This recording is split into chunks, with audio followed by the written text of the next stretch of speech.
Gracias, Jerónimo, por Muchas estar gracias. aquí. Estamos muy felices de tenerte y que compartas con nosotros tus vivencias. Muchas Por gracias. parte del equipo de la Ola, quiero agradecerte y entregarte un reconocimiento por tu actividad. Muchas gracias. Día. Gracias, Jerónimo. Gracias a vosotros. Es un placer. Muchas gracias. Bien.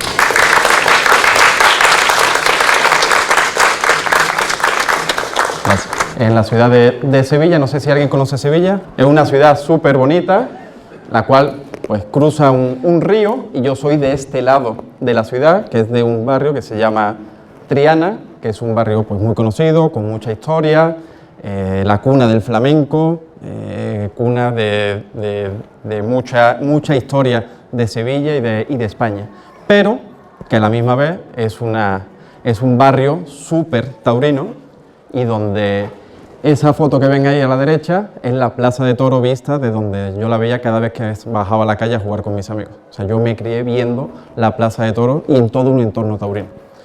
Llegó el día cuando tenía 20 años, o sea, hace no mucho, cuando fuimos mis amigos se organizaron para ir a una corrida de toros. Yo digo, bueno, pues vamos a una corrida de toros, lo normal, vivo en Sevilla, la gente es taurina, hay que ir a una corrida de toros. Y la realidad es que desde el primer minuto salí horrorizado de esa corrida de toros. Salí horrorizado porque no entendía ni lo que le hacían al toro, ni por qué una persona se ponía delante de un animal tan imponente como era un toro. Salí enfadado, salí molesto, salí bastante encabronado, y de ahí me fui a hablar con mi abuelo, taurino, cercano, y a explicarle todo lo que yo estaba sintiendo, y mi abuelo pues me rebatía, yo buscaba información, volví otra vez a hablar con mi abuelo, y así hasta que llegó un momento donde él me dijo una frase que sin él saberlo y sin yo saberlo, me hizo antitaurino. Yo antes de ser vegano, antes de ser animalista, antes de toda esta conciencia, ya sabía que la tauromaquia era un horror y que no tenía cabida, ¿no? Y él me dijo una frase que fue la que me hizo antitaurino. ¿Quieren saberla? Se tienen que quedar porque es el punto 7 de la presentación para que no se vayan de la convención, porque si no, ya no se quedan ya para los siguientes puntos, ¿no? Primero, el animalismo es una moda. Es lo primero que te dice todo el mundo, ¿no? Eso es porque ahora la gente progre, la gente moderna, ahora con el cuidado de los animales, que le ponen suéter a los perritos y ahora no quieren la tauromaquia, ¿no? Me pongo a estudiar y me pongo a revisar la historia. No sé si lo conocen, ¿no? Les presento a el rey Alfonso X el Sabio, que curiosamente le decían el Sabio porque, bueno, era una persona bastante ilustrada, y es del siglo XIII esta persona. Esta persona dejó por escrito, o sea, no es una leyenda urbana, sino que dejó por escrito que las personas que en esa época era un poco diferente el espectáculo, ¿no? Pero si lo pusiéramos en tiempo moderno, que todos los toreros eran unas personas infames completamente, por el maltrato que le hacían a los animales. De hecho, él prohibió, que después lo veremos, que el clero participara en estos espectáculos, incluso como aficionado, ¿no? como asistente a esos espectáculos, ¿no? Y era una persona del siglo XIII. Entonces ya dijo, bueno, ya tan de moda, pues no parece que sea tan moderno y que hay cosas más del pasado. ¿La conocen? De nombre un poquito más, porque ahora está también algo de moda. Él es quien nos tiene que pedir perdón, porque es la reina Isabel católica, de España. Ella tampoco estaba a favor de la tauromaquia. Sí es cierto que nunca consiguió prohibirla porque estaba en un pleito político en esa época y muchos de los gobernantes pues no querían echarse al pueblo encima, pero sí dejó por escrito incluso que la tauromaquia no tenía ningún sentido, que ni aportaba absolutamente nada. Y estamos hablando de una persona del siglo XV, principios del siglo XVI. ¿Lo conocen? Creo que es un poquito más conocido. Él es Goya, pintor, donde los taurinos insisten en que promueve la tauromaquia, y cuando está todo escrito y todas las crónicas del momento te dice que es una persona completamente antitaurina. Y los taurinos dicen que es pro-taurino simplemente porque hizo unos grabados sobre la tauromaquia, pero eso es como decir que alguien que pinta sobre una guerra ya es bélico porque pintó sobre una guerra, y absolutamente no tiene nada que ver. De hecho, vamos a ver un par de detalles de él, uno un poquito más adelante y uno ahora. Él hizo dos grabados, bueno, varios grabados. ¿Puedes pasar otro más, por favor? Esos son dos grabados, no sé si se aprecia ver, pero también lo vamos a revisar ahora. No tan antiguamente la tauromaquia, los caballos no llevaban peto. Era normal en una corrida de toros que muriesen más caballos que toros, incluso. Y él, pues, en esos grabados, que si lo pueden revisar, está en internet, se puede revisar, que lo ponen Tauromaquia Goya, lo pueden ver, tienen todos una crueldad impresionante sobre esos grabados. Es raro pensar que alguien que quiera promover la tauromaquia esté tan centrado en cómo un toro está, pues, prácticamente descuartizando un caballo en el lado izquierdo, y lo mismo en el lado derecho, donde ya está tumbado en el suelo con las tripas abiertas, ¿no? Pero es que es más, hizo 2 grabados más, que fue sobre la muerte de Pepe Hillo. Bastante cruda, las dos es sobre el mismo hecho. Pepe Hillo fue una persona que en su momento, pues bueno, fue considerado uno de los mejores toreros de la época. Era una persona que no sabía leer, que no sabía escribir, era completamente, pues, alguien inculto, que simplemente vivía del aplauso, pues, de la gente rica que lo ponían en una plaza de toros a torear. Goya hizo esos grabados, pero me he traído apuntado porque sí está un poquito largo. La crónica de la muerte de ese torero en ese momento fue el 11 de mayo de 1801. Y dice: la desgraciada muerte de Pepe Hillo en la plaza de Madrid. Enganchó al diestro con el pitón derecho por el cañón izquierdo de los calzones y le tiró por encima de la espaldilla al suelo, cayendo boca arriba. El golpe de caída le hizo perder el sentido, que de hecho es prácticamente lo que vemos en el lado izquierdo. La contusión fue suficiente para evitar que esquivara o se cubriese al menos de mayor daño del toro. El toro la acometió de nuevo y con el mismo cuerno por la boca del estómago, levantóle y campaneándole así en distintas posiciones por más de 1 minuto, destrozándole varios órganos y arterias en la cavidad del vientre y pecho, intestino mayor, estómago, pulmón derecho y el hígado por completo, además de las 8 costillas fracturadas y una vértebra, hasta que le soltó en tierra, inmóvil y con solo unos minutos ya de vida. Esto fue lo que escribió la crónica del periódico cuando pasó esta corrida. Cuesta mucho trabajo entender que esto lo quieran vender como arte y cultura, cuando una persona que es completamente, en ese momento creo que no tenía toda la información necesaria, pues simplemente por el engaño del aplauso lo meten en estos eventos, ¿no? Entonces no creo que Goya sea un propulsor de las corridas de toros con este tipo de grabados, ¿no?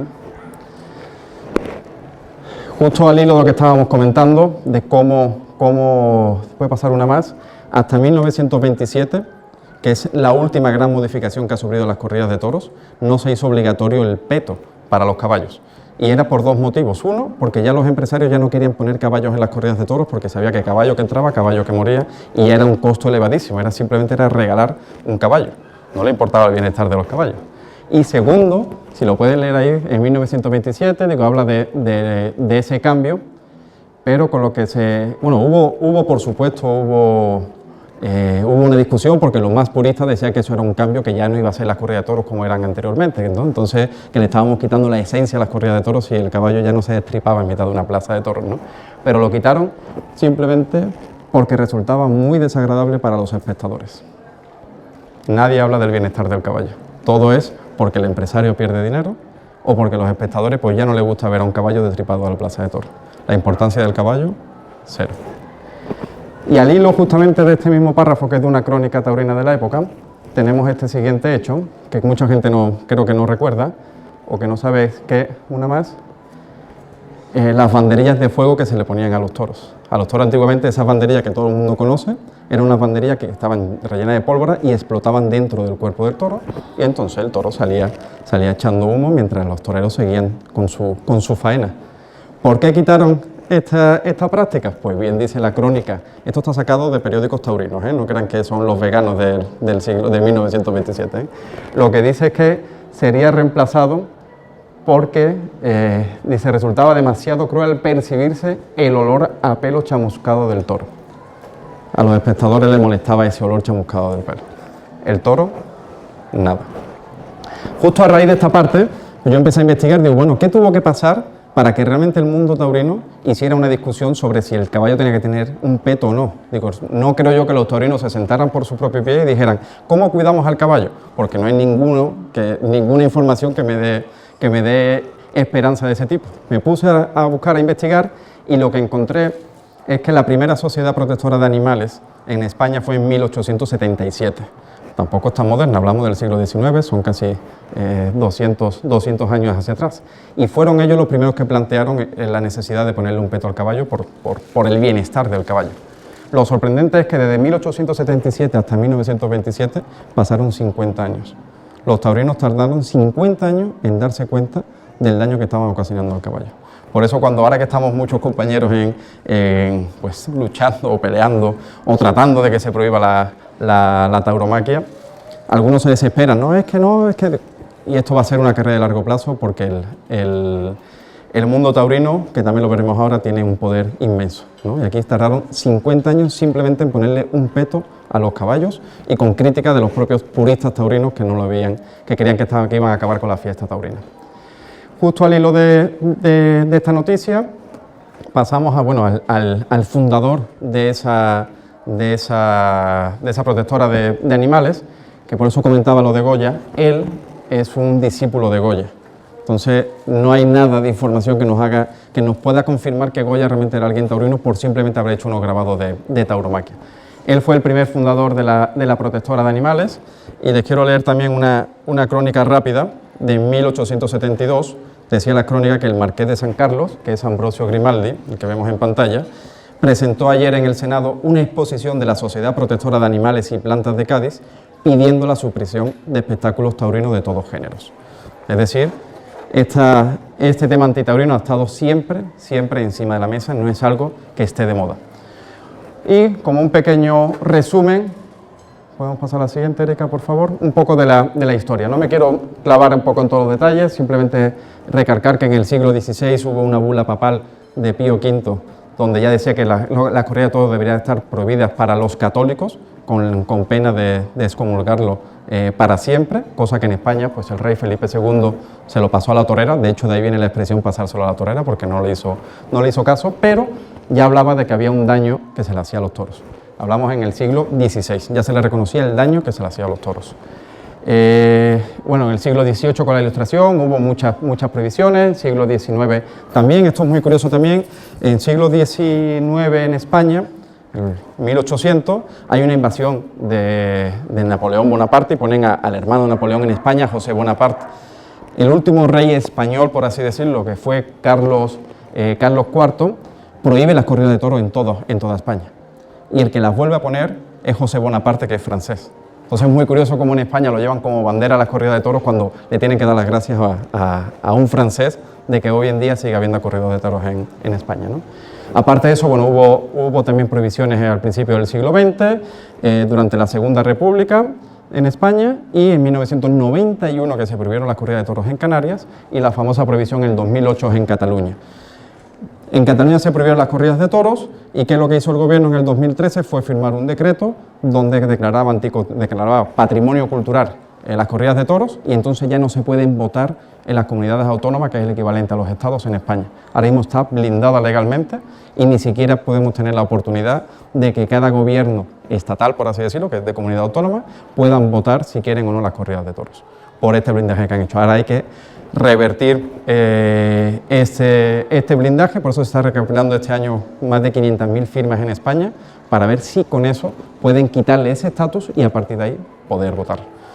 Para que vean la astucia que han tenido a lo largo de la historia los taurinos, y siguen diciendo que la tauromaquia es algo de moda, ¿no?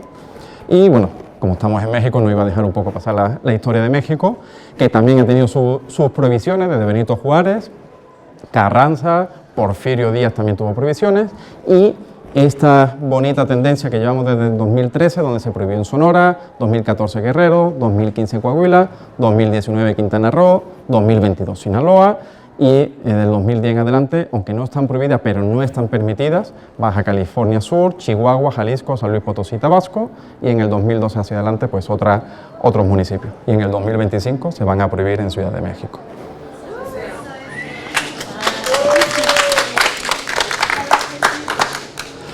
Segundo argumento, es una lucha de igual a igual.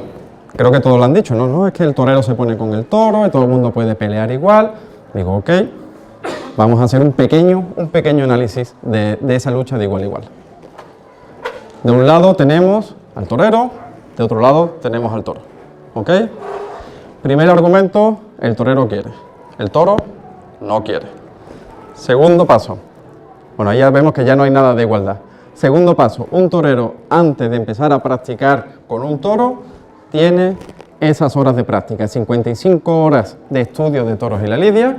Esto todo es en escritorio, ¿eh? 100 horas de la suerte del toro, 90 horas de la suerte del toro 2, antes de ponerse delante de un animal. El toro, 0 horas de toreros y la lidia, 0 horas de torero y la suerte del torero y 0 horas de la suerte del torero. Yo creo que igual no está. Pasamos, Erika. Una más. Ahora entrenamiento. Ese torero que vemos en la plaza, que todo el mundo pues, tiene la imagen con el toro, que es el matador, que ya pasa ese estatus, ¿no?, de semidios, como le dan algunos taurinos, lleva con 6-7 años practicando con vaquillas, becerros y novillos antes de ponerse delante de un toro. El toro no se ha puesto delante de ninguna niña, de ningún niño o de ningún joven, que es el equivalente a vaquilla, becerro y novillo. Igual no está. Pasamos a la siguiente. Las armas que tiene un torero en una plaza de toros. Tiene capote, muleta, banderilla, espada estocada y el estoque que es para cortar. Párame. La espada, solo como comentario, que es este que se ve aquí, creo que el que todos más o menos tienen visualmente, ¿no?, cuál es esa espada. Esa espada mide entre 70 y 80 centímetros. El lomo de un toro, desde, digamos, el hueso de la cruz hasta la panza, son 90 centímetros. O sea, esa espada la atraviesa entero, excepto por 10 centímetros al toro. Pero es que además de eso tiene al picador, al ayudante, al ayudante del ayudante, al ayudante del ayudante y al ayudante del ayudante del ayudante. Esas son las armas de un torero. Esto es lo que tiene un torero cuando se pone delante de un toro. ¿Qué es lo que tiene el toro? El cuerno izquierdo y el cuerno derecho. Pero es que hay más. El cuerno izquierdo y el cuerno derecho no están preparados para matar ni a un torero, ni para entrar a un picador, ni para defenderse de unas banderillas, ni para defenderse de una estocada, ni para el capote, ni para nada. O sea, Darwin no dijo, no, tú te voy a dar un cuerno de la izquierda y de la derecha para que puedas entrarle a un torero. Pero es que todas las armas del torero están preparadas para dañar al toro. La curvatura que tiene, los colores que tiene, las dimensiones que tiene, las personas que están. Yo no lo veo que sea una lucha de igual a igual. Pasamos. Una más. La plaza de toros. La plaza de toros es redonda. ¿Por qué es redonda? Pues para que el toro, a fuerza, tenga que correr de un lado a otro. Si tuviese esquina, el toro se acurrucaría en una esquina y de ahí no se movería. Lo ponen en un ruedo donde el toro esté incómodo, donde pueda hacer lo que el torero quiere que haga ese toro. Que ese toro al final lo que se ve es acorralado, y entonces cuando empieza a embestir, y entonces cuando ya, uy, qué bravo es el toro, ¿no? ¿Dónde vive el toro? En una de esas donde tiene, pues, kilómetros y kilómetros donde correr. Yo no veo que sea igual una plaza de toros que una de esas. Sigo sin verlo igual.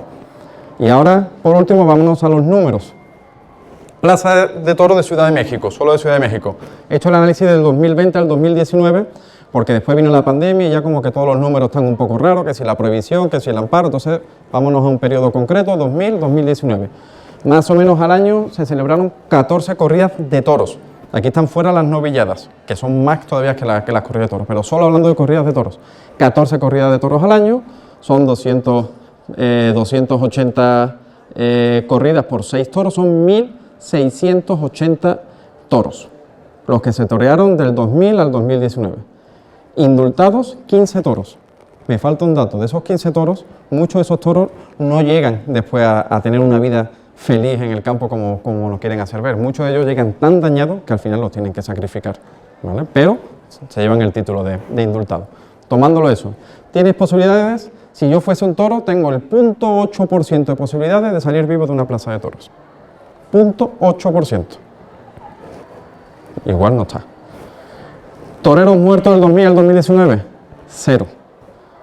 Toros muertos, 1.665 toros. Es más fácil que el torero muera de un rayo a que un toro se salve en una plaza de toros. Yo, si fuese el toro, estaría asustado, desde luego. Pasamos a la siguiente. Tercer argumento, genera empleos. Aquí la verdad que hay muchas cosas, pero me quiero centrar como en lo más actual, en lo más concreto, que es personificado en una persona que es Pedro Aces. No sé si alguien conoce a Pedro Aces, si ha escuchado hablar de él. Bueno, pues Pedro Aces es un empresario taurino que encima está completamente metido de lleno en la política. Digo, yo soy apartidista completamente, no voy a entrar en que si es de un partido u otro, porque al final todos los partidos tienen taurinos y antitaurinos en todos los partidos, pero la realidad es que él está metido de lleno en la política hoy en día, en gobierno ahora mismo, y él en el 2019, como tratan muchas veces estos empresarios a los antitaurinos, pues con un alarde de lucidez según él, pues dijo que la tauromaquia generaba 30.000 empleos directos. ¿Qué le dijimos nosotros? Perfecto, demuéstralo, saca esos números, 30.000 empleos, susténtalo, y nos dijo, no os preocupéis, yo lo voy a llevar al Senado y voy a explicar exactamente dónde salen esos 30.000 empleos. Eso fue en 2019, 2024, todavía no ha justificado ni uno solo de esos 30.000 empleos. Pero, no te preocupes, señor Pedro, nosotros hacemos la chamba por ti. La Asociación Nacional de Matadores de Toros, todo lo que están viendo aquí es información que yo he sacado de fuentes taurinas, no son fuentes antitaurinas que queremos engañar ahí con el número, arañar, son todos fuentes taurinas, todo lo que estoy contando hasta ahora. Activos en el país, 145 matadores, 137 novilleros, 24 regionadores, total 306 personas. En activo en el país, 59 picadores, 69 bandilleros, 11 puntilleros, total 139. Activos, 445 personas. Es decir, en el peor de los casos, si hoy se suspendieran las corridas de toros, 445 personas tendrían que buscarse un empleo. 445, ya está un poquito lejos de los 30.000 personas. 445 personas. Seguimos. En la seguridad social, en la fracción 883, porque no hay una fracción que sea de tauromaquia, todos los espectáculos que ven ahí, que son todos los relacionados con tema animal, en total de todos ellos, hay en el 2021 4.055 personas dadas de alta en el IMSS. Quítenle todas las actividades y con una proporción, digamos, de cuántos son los profesionales activos según la Asociación Nacional de Matadores de Toros, no creo que lleguen ni a 500 personas, entre 500 y 1.000 personas si quieren. Pero hay más.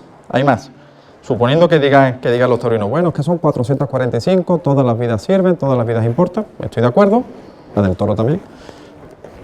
¿Qué es lo que pasa? Una ganadería, voy a pasar a la siguiente, no vive de una corrida de toros. Y esto es dicho por torinos, no vive de las corridas de toros. Una ganadería vive del consumo humano, vive de los animales que destina para consumo.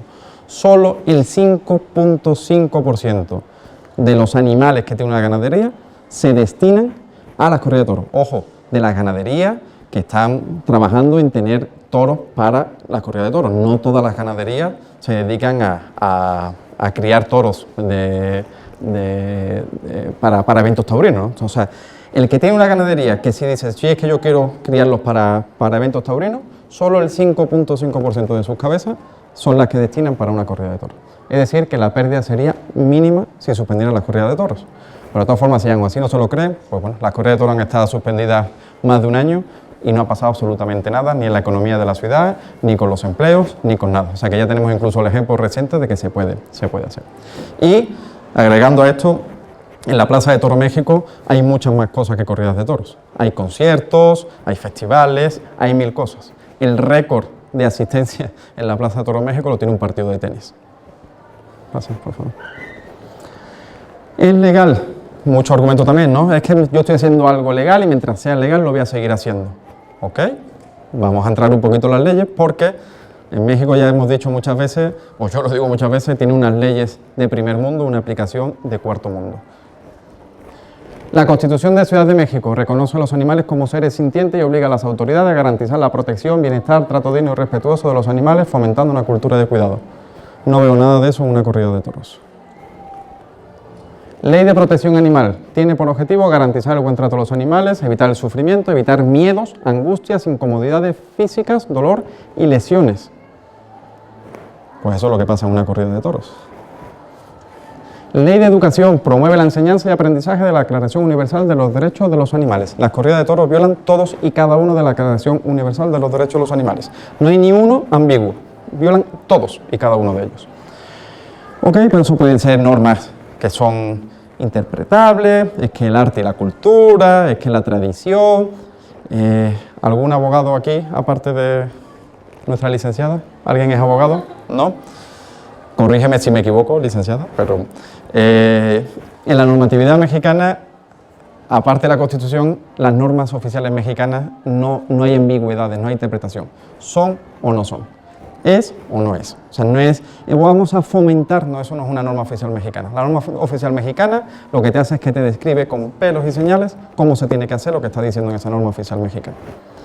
Norma 033, método para dar muerte a los animales. Digo, lo pueden leer, la pueden buscar en internet, te detalla exactamente todo lo que tiene que pasar cuando se va a sacrificar un animal, cuáles son los motivos de sacrificio de ese animal y cómo se tiene que sacrificar ese animal. Yo lo he hecho en un pequeño resumen. Los métodos deben disminuir al máximo el dolor, sufrimiento, ansiedad y estrés.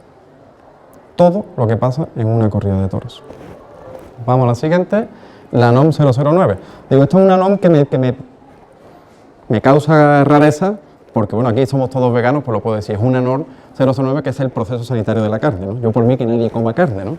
Pero bueno, como también vamos a ver ahora, también incluso se están violando esta norma oficial mexicana, que es de cómo se tiene que procesar o ese proceso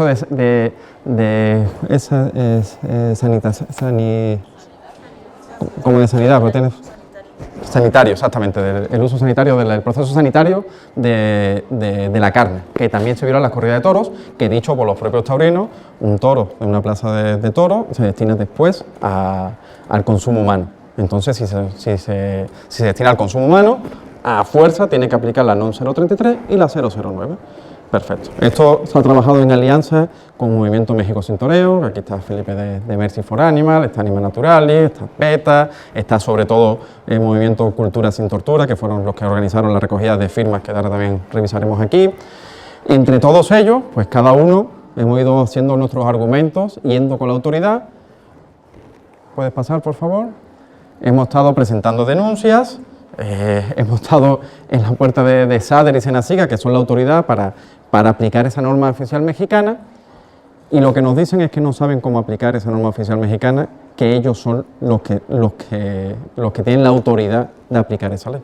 Nos han llegado a decir hasta que como las corridas de toros son en domingo, ellos no trabajan en domingo, entonces en domingo no pueden aplicar la ley. Nos han llegado a decir que es que las corridas de toros en la Plaza México, que se anuncian en todos los espectaculares, pues que ellos no se dan cuenta de que va a haber una corrida de toros ese fin de semana en la Plaza de Toros. Es una iniciativa preferente ciudadana, no sé si han visto la mesa de firmas, todo el mundo ha firmado en esa iniciativa. Perfecto, pues este es el resultado de esa firma. Ya justamente ayer el INE nos confirmó que empiezan el conteo de esas firmas para validarla, para poder pasarla, que se vote por primera vez en la historia en Ciudad de México en pleno. Que se vaya a votar a favor o en contra, no lo sabemos. Que estamos avanzando, eso sí lo sabemos. Tú bien que te los comes. Quinto argumento. Digo, nosotros los veganos cuando nos dicen eso es como, jaja, yo no me como. Así, yo no, así que yo te puedo decir exactamente todo lo que yo quiera. Pero la realidad es que el enemigo, como estáis viendo, es bastante poderoso, es fuerte, hay una influencia enorme en la política. Estamos lidiando con jueces taurinos, o sea, cosa que es como muy rara, ¿no? O sea, si es ilegal, ¿cómo puede ser que lo defiendas porque tu gusto personal sea la tauromaquia? ¿Es legal o es ilegal? Si es ilegal, tienes que aplicar la ley. Entonces, hay jueces taurinos, hay políticos taurinos, hay autoridades taurinas. El enemigo, digo, pues llamarlo enemigo, aunque por ahí creo que no le gustan los términos tan bélicos, pero bueno, la contraparte es muy poderoso y la realidad es que necesitamos el apoyo de todos. Los veganos todavía somos una minoría y si algo está poniendo en común la tauromaquia es que está uniendo a los veganos, a los vegetarianos, a los animalistas, a los ambientalistas y, por qué no, a los que comen carne, pero quieren que se aplique la ley por lo menos en el consumo de su carne. Entonces, yo sí apostaría que necesitamos a que todos tenemos que estar en contra de la tauromaquia y no porque alguien coma carne dejarlo fuera.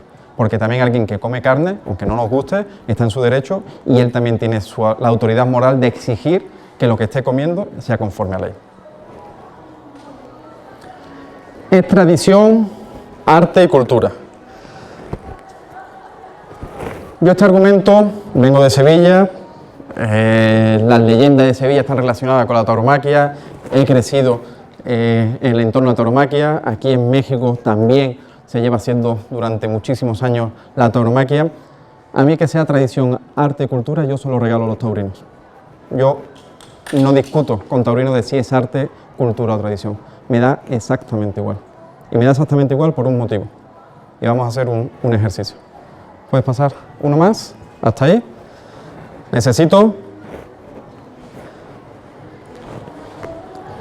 que se pongan de pie, por favor. Un segundito.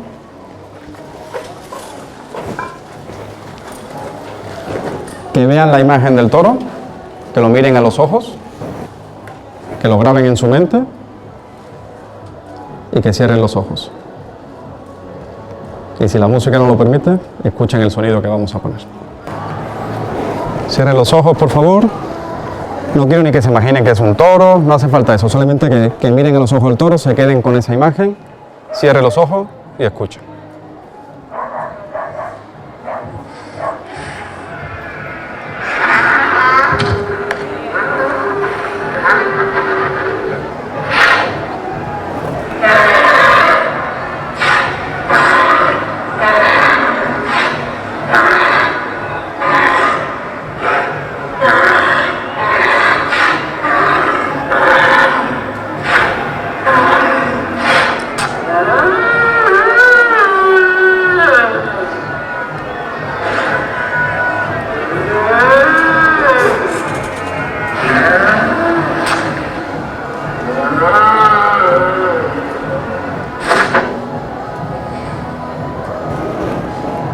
Listo.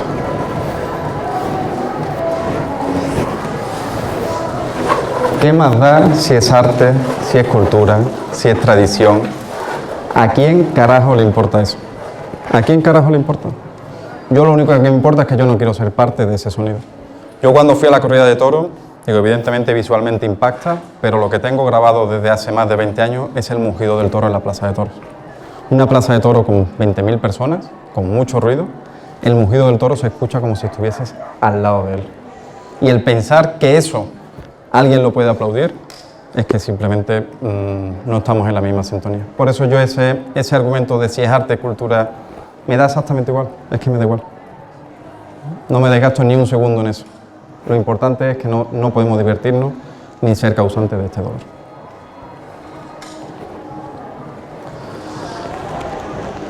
Bueno, pues volvemos con mi abuelo, el último argumento. Esa es la última foto que tengo en vida con él. De hecho, falleció como 3 meses más tarde de esa foto. Él falleció y yo no era ni vegano, ni animalista, ni nada, ¿no? O sea, yo creo que si me viera ahora diría, ¿para qué te dije yo aquella frase? ¿No? Y él sin saberlo. Digo, por ponerlo un poco en contexto, él nació en 1928. Cuando estalló la Guerra Civil en España, él tenía 9 años. Él vivió en España durante la Segunda Guerra Mundial.